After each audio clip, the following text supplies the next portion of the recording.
बहू साक्षी, मुझे कब से भूख लग रही है, लेकिन तेरे खाना बनाने का अभी तक समय ही नहीं हुआ। कमरे में ही घुसकर बैठ गई है। सुनते ही जैसे ही रानी देवी ने उसे आवाज लगाकर बुलाया और ऐसा कहा, तो साक्षी ने कहा, मम्मी जी, हमने तो खाना खा लिया है, आप अपना देख लीजिए। यह सुनते ही रानी देवी चौंक गई और बोली, क्या बात है बहू, मैं अपना क्यों देखूं और मेरा खाना क्यों नहीं बनाया? तो साक्षी ने तुरंत कहा, मेरी शादी आपके बेटे से हुई है, आपसे नहीं। इसलिए मैं आपके बेटे का काम करूंगी, आपका नहीं। भूख लगी है तो खुद बना लीजिए।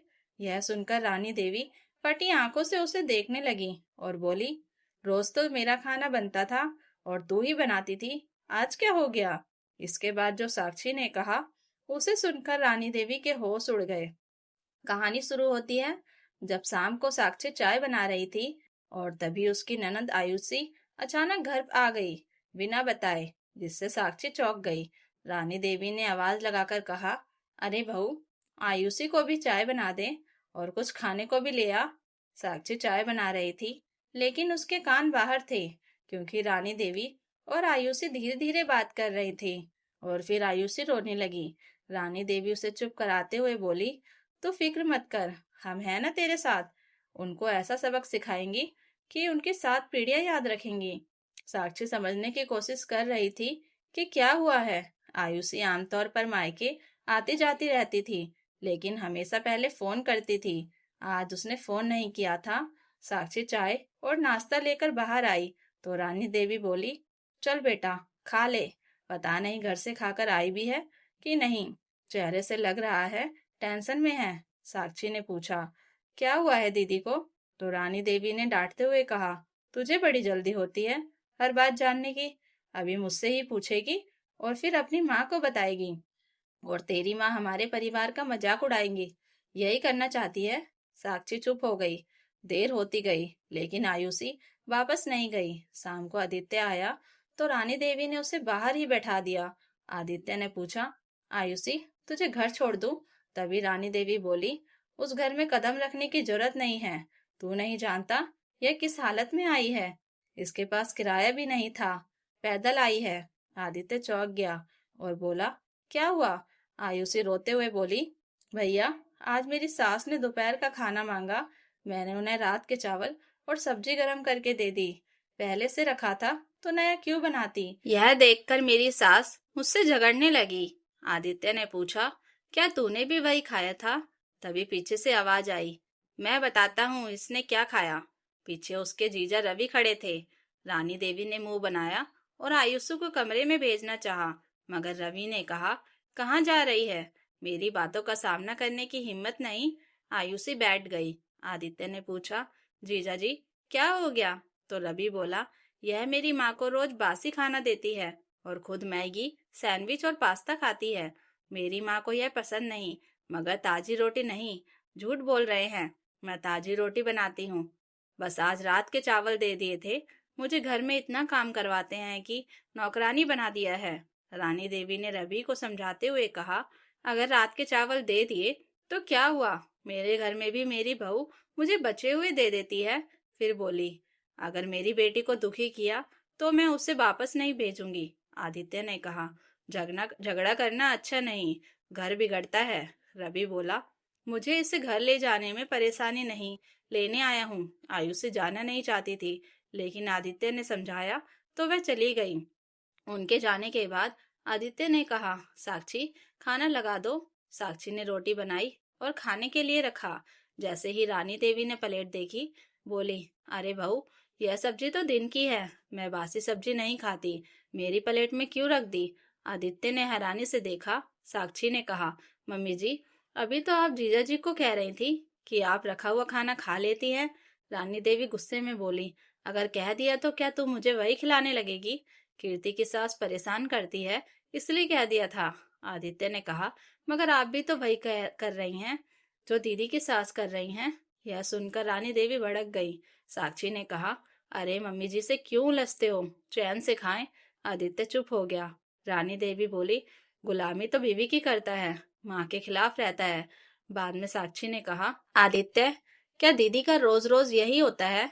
जीजा जी ने कहा, कि वह मैगी पास्ता खाती है। अगर मैं खाऊं तो आपकी माँ बर्दाश्त कर लेंगी?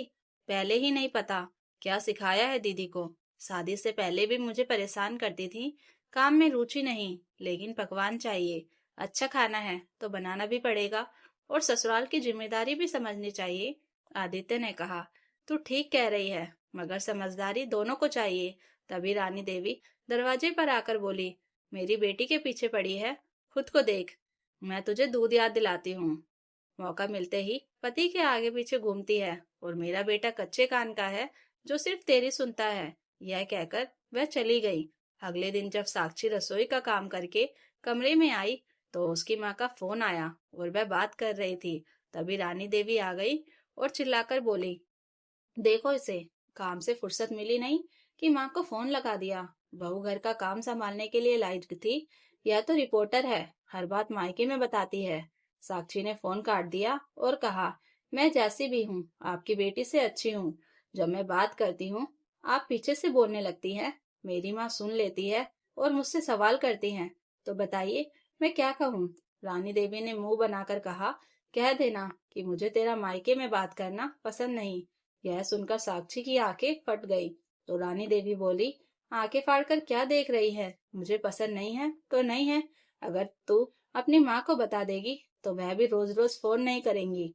आखिर ये ससुराल है और हर काम की जिम्मेदारी तेरी है, मगर तू तो फोन पर घंटों बात करके सारा समय खराब कर देती है और घर के काम रह जाते हैं। साक्षी को सास की बातें सुनकर बहुत गुस्सा आ रहा था।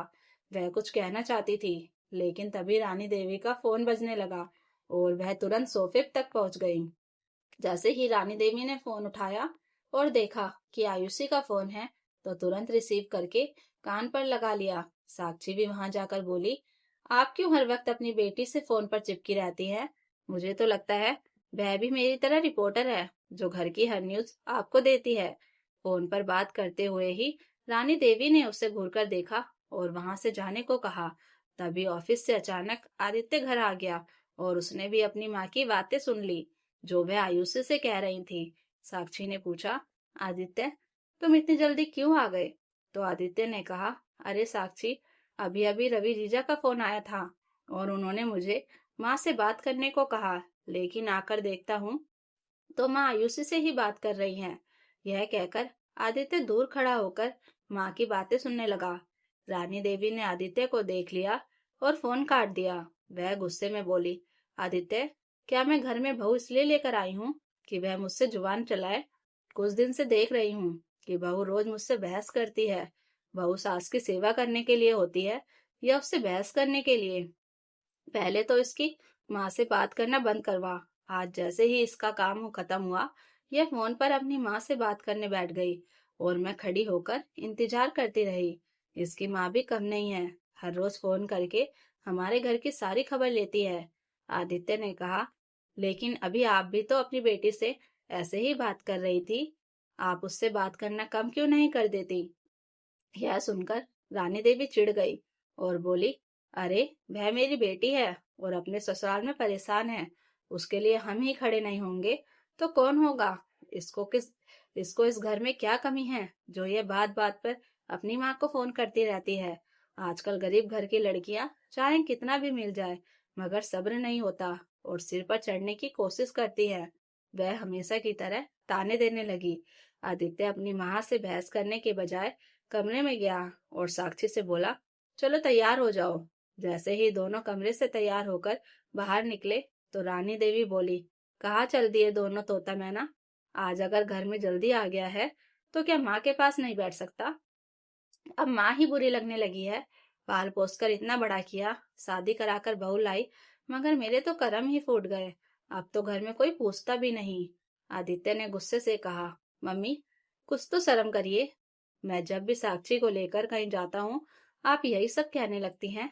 अपनी बेटी को तो घूमने के लिए कहती रहती है, उसके घर में भी तो सास है, उसकी सेवा करने को क्यों नहीं कहती?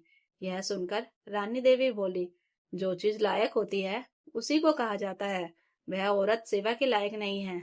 आदित्य ने गुस्से में कहा, मम्मी आपसे बहस करना बेकार है, चलो साक्षी। दोनों चले गए और रानी देवी देखती रह गई। रात को 8:30 बजे वापस आए तो रानी देवी जोर जोर से चिल्लाने लगी, यह गर्मी, ये घर में आने का समय है क्या? रात के 8:30 बज रहे हैं और मुझे अकेले घर में छोड़कर मौज मस्ती कर रहे हो। साक्षी ने कहा, मम्मी जी, क्या आपकी बेटी ही घूम सकती है? बहू घूमे तो पाप हो जाता है। क्या मैं इस घर में चैन की सांस भी ले सकती हूँ या नहीं? यह कहकर वह पैर पटकते हुए कमरे में चली गई और आदित्य भी। रानी देवी बड़बड़ाने लगी, अब खाना बनेगा तो पता नहीं कब मिलेगा। भूख से बुरा हाल है। रात के 9:30 बज गए थे। साक्षी रसोई में गई ही नहीं।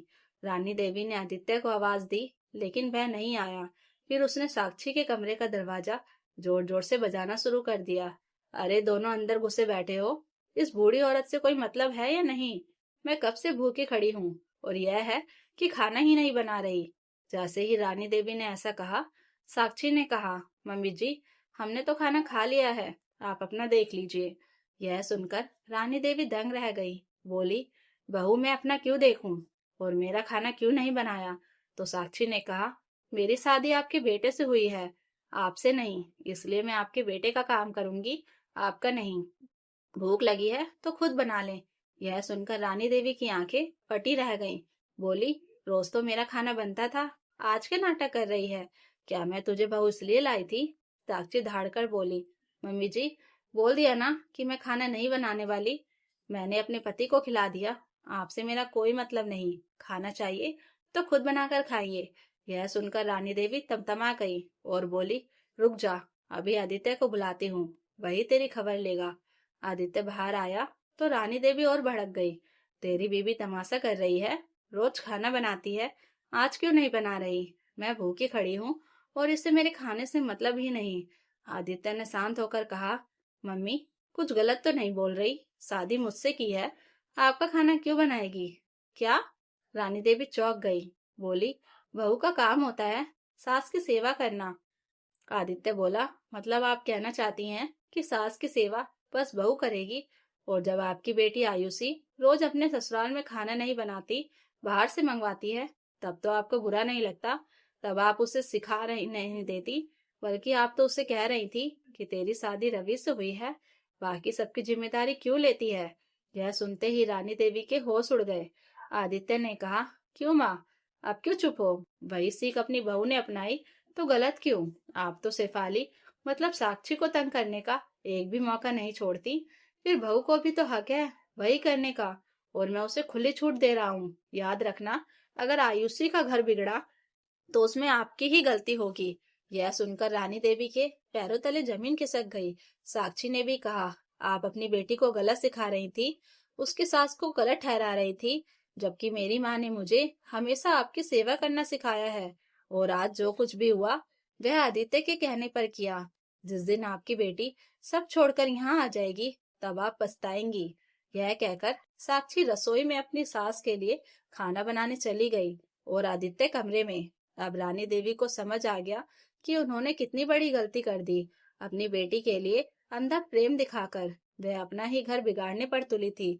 अब उन्हें पछतावा हो रहा था, लेकिन बहू का विश्वास तो वह खो चुकी थी और बेटा भी उनसे नाराज था। तो दोस्तों, अगर कहानी अच्छी लगी हो तो लाइक कीजिए, कमेंट कीजिए और हाई बटन दबाकर हमें और कहानियां लाने के लिए मोटिवेशन दीजिए और चैनल को सब्सक्राइब जरूर कर लीजिएगा। Thank you for watching.